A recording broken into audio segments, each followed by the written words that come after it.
में लंबा चौड़ा नाम जो है लोग छोटा कर देते हैं, तो लड़ुआ गोपाल दास जी का नाम हो गया लड्डू भगत।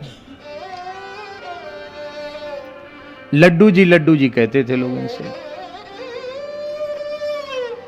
ये महान अनुरागी भक्त थे, निरंतर श्री युगल नाम का जप करते रहते थे और श्री कृष्ण के नाम रूप गुण लीला के समुद्र में निरंतर डूबे रहते थे, पर बाहर से अपने आप को इस प्रकार से छिपा कर रखते थे कि कोई भक्ति का चिन्ह बाहर से नहीं दिखाई पड़ता है।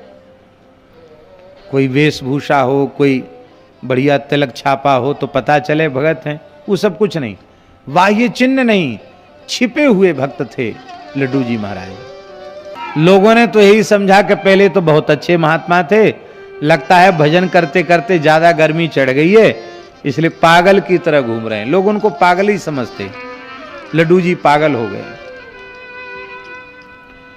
देखो, महात्माओं का पागलपन भी अलग तरीके का होता है। एक महात्मा है, उनका नाम हम नहीं लेंगे, वो कुछ समय पागल रहे, बड़े प्रेमी महात्मा हैं, खूब भजन किया उन्होंने, आज भी खूब भजन करते हैं। अब कुछ समय बिल्कुल पागल हो गए।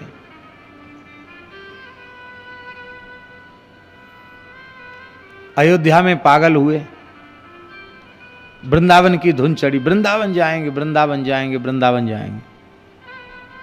तो एक नई साइकिल खरीदी थी, उस साइकिल को उन्होंने ट्रेन में चढ़ा दिया, बोले जा तू पहले वृंदावन जा, पीछे से मैं आ रहा हूं। ये भी भूल गए कि साइकिल को चढ़ा दिया, साइकिल से ही सब जगह जाते थे, सैकड़ों किलोमीटर साइकिल से चले। वो नई साइकिल खरीदी थी, साइकिल ट्रेन में पटक आए, चले आए, कोई कागज वागज भी नहीं बनवाया, ऐसे ही चढ़ा दिया। बोले जा, गंगा जमुना चलती थी ट्रेन, जा मथुरा जा, हम आ रहे हैं पीछे से। और पता नहीं कैसे कैसे बैठ के पहुंच गए। हम लोगों ने देखा बाबा तो पागल हो गए बिल्कुल। पर पागल विचित्र थे महाराज जी। जहां जहां रास होता, रास बिहारी की लीला होती, वहां पड़ जाते, जाके रोते रहते। अब वेशभूषा तरह की कि लोग उनको जाने नहीं देते आगे, लेकिन बहुत अनुराग रास बिहारी के प्रति। कभी जमुना जी में पड़े हैं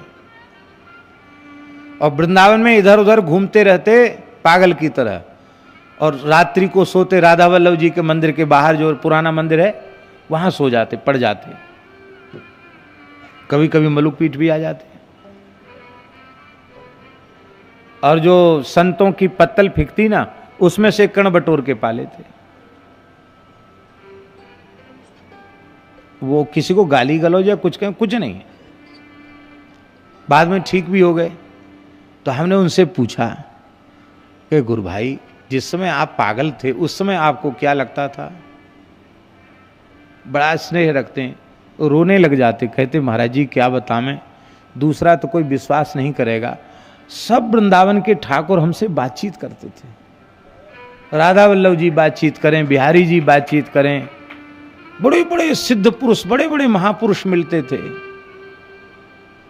और कहते हमको 24 घंटे भगवान की लीला ही दिखाई पड़ती, तो कुछ नहीं दिखाई पड़ता था, न कुछ सुनाई पड़े न कुछ दिखाई पड़े। लीला कथा को छोड़ के कुछ सुनाई दिखाई न पड़े।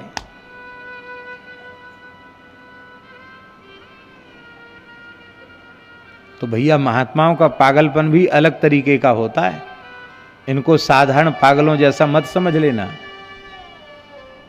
इनका पागलपन भी अलग तरीके का होता है। तो लड्डू जी महाराज पागल की तरह घूमने लग गए, बंगाल में पहुंच गए। पागल घूमते घूमते कहीं से कहीं पहुंच जाते। और बंगाल में जिस क्षेत्र में पहुंचे, वहां के लोग शाक्त थे, वाम मार्गी थे, वो देवी के, काली के उपासक। उन्होंने सोचा वाह, अच्छा मोटा तगड़ा व्यक्ति मिल गया है, इसी को भद्रकाली को बलि चढ़ाएंगे।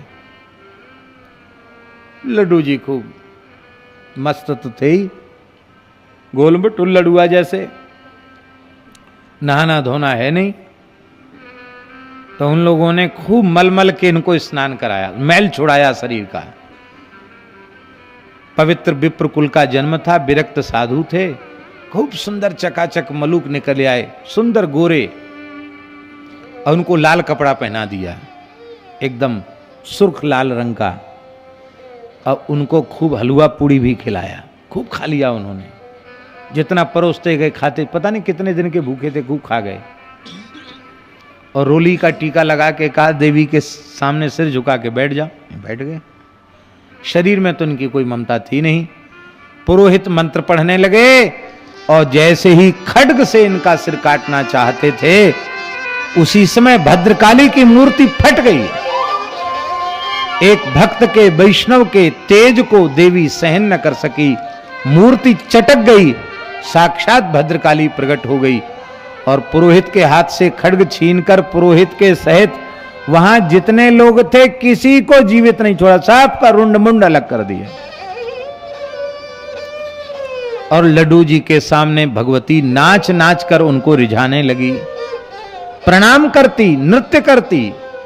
64 योगिनियां प्रकट हो गईं, खप्पर में भर भर कर उन विमुखों का रक्तपान करने लगी, पर लड्डू जी ऐसे ही बैठे रहे। तब भगवती ने कहा कि आप प्रसन्न कैसे होंगे, सो बताओ। तब आपने कहा, मेरी इस शरीर में अहमता ममता नहीं है, मेरा शरीर नष्ट करके किसी के अनुष्ठान की पूर्ति हो रही थी, मनोरथ की पूर्ति हो रही थी, तो इसमें क्या बाधा थी। अरे किसी का स्वार्थ इससे सिद्ध हो जाए, अच्छा है, कभी न कभी तो इसको तो जाना ही है, अच्छा है, जैसे जाना चाहे वैसे चला जाए। पर इस देहाभिमान से विमुक्त